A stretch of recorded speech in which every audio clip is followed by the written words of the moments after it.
Assalamualaikum warahmatullahi wabarakatuh. Saya Devi Nurjannah, mahasiswa PGMI Unzah semester 1 kelas 1A. Di sini saya akan menjelaskan terkait konsep-konsep dasar pendidikan Islam, konsep guru, dan konsep murid. Untuk keperluan UTS dengan dosen pengampu Ibu Nur Fitri Amalia. Menurut saya, konsep dasar pendidikan Islam yaitu merujuk pada landasan filosofis dan prinsip-prinsip yang mendasari pembelajaran dan pengajaran dalam perspektif Islam. Nah, tujuan dari konsep dasar pendidikan Islam ini yaitu untuk membentuk individu yang beriman, bertakwa, dan memiliki akhlak yang mulia sesuai dengan ajaran Islam. Jadi, pendidikan Islam itu tidak hanya bertujuan untuk menghasilkan individu yang berpengetahuan luas, tapi juga menghasilkan individu yang bermoral dan berakhlakul karimah. Konsep dasar pendidikan Islam juga memiliki 7 komponen dasar pendidikan, yaitu yang pertama, tujuan pendidikan, yaitu untuk menjadikan siswa yang berkarakteristik akhlakul karimah dan memiliki keterampilan yang bagus dan juga pengetahuan yang luas. Yang kedua yaitu pendidik. Di sini pendidik terdiri dari 3. Yang pertama adalah orang tua. Orang tua sangat berperan penting dalam perkembangan pendidikan peserta didik. Orang tua itu memberi contoh keteladanan utama dari sejak kecil. Madrasatul Ula. Itu peran orang tua. Kemudian ada guru. Guru yaitu sebagai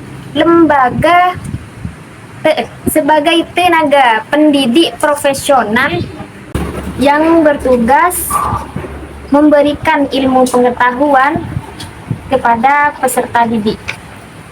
Kemudian yang ketiga yaitu masyarakat. Masyarakat di sini sebagai pendidik interaksi sosial bagi peserta didik. Contohnya seperti gotong royong. Nah, dari gotong royong ini dapat memberikan pembelajaran bagi peserta didik. Seperti adanya toleransi, rasa sikap menghargai, menghormati. Nah, itu dapat membantu pembelajaran peserta didik. Yang ketiga, peserta didik itu sendiri. Yang keempat, yaitu media pembelajaran. Pasti dalam pembelajaran kita membutuhkan alat atau bahan untuk menyampaikan materi. Seperti video, gambar, kemudian papan tulis, poster.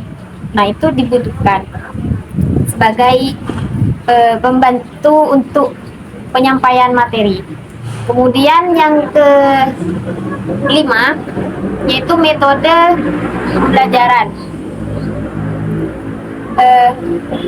Dalam metode pembelajaran ini banyak yang dapat dilakukan untuk memudahkan menyampaikan materi, seperti metode ceramah, metode diskusi, metode tanya jawab, dan kerja kelompok. Dan juga banyak metode-metode lainnya yang bisa dilakukan sesuai dengan kebutuhan dalam pembelajaran. Yang keenam ada kurikulum.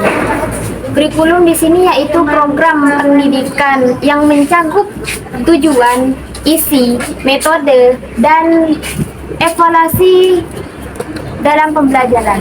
Atau bisa juga dengan kata lain yaitu panduan panduan peserta didik dan pendidik dalam proses pembelajaran. Kurikulum ini juga harus sesuai dengan perkembangan zaman, masyarakat, kebutuhan masyarakat, dan juga kebutuhan peserta didik. Kemudian ada evaluasi. Evaluasi ini yaitu proses mengukur sejauh mana tujuan pendidikan telah tercapai kepada peserta didik.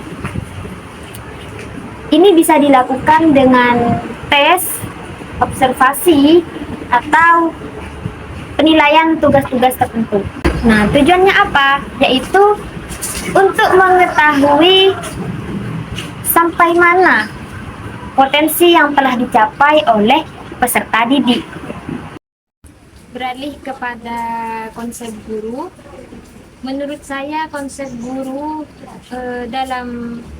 menurut Al-Quran yaitu tidak hanya menyampaikan ilmu pengetahuan saja, tetapi pendidik itu juga membimbing spiritual dan moral peserta didik, seperti membina, mengarahkan, membimbing, dan menjaga keseimbangan anak dalam spiritual dan moralnya dalam berakhlakul karimah. Kemudian konsep guru dalam Undang-Undang Sistem Pendidikan Nasional. Dalam undang-undang ini pendidik lebih dirumuskan secara formal dalam kerangka pendidikan nasional.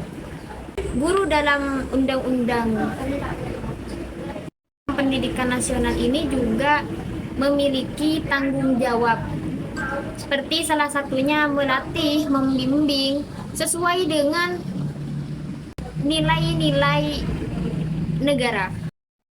Beralih kepada konsep murid. Menurut saya, konsep murid ini adalah muridnya sendiri dalam terminologi, yaitu orang yang sedang belajar dan membutuhkan pengarahan dan bimbingan.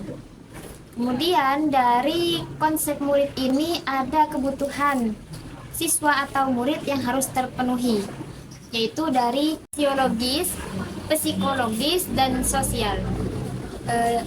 Fisiologis ini yaitu seperti fisik, semisal memberikan nutrisi, memberikan makanan yang bergizi, dan istirahat yang cukup.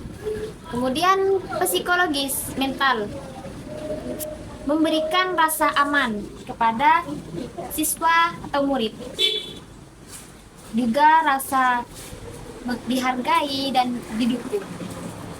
Yang terakhir ada sosial, yaitu lingkungan.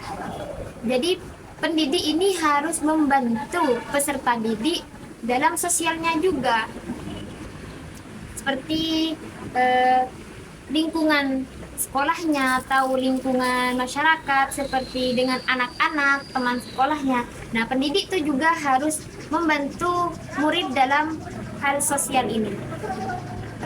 Baik, begitu saja penjelasan dari saya. Semoga bermanfaat. Assalamualaikum warahmatullahi wabarakatuh.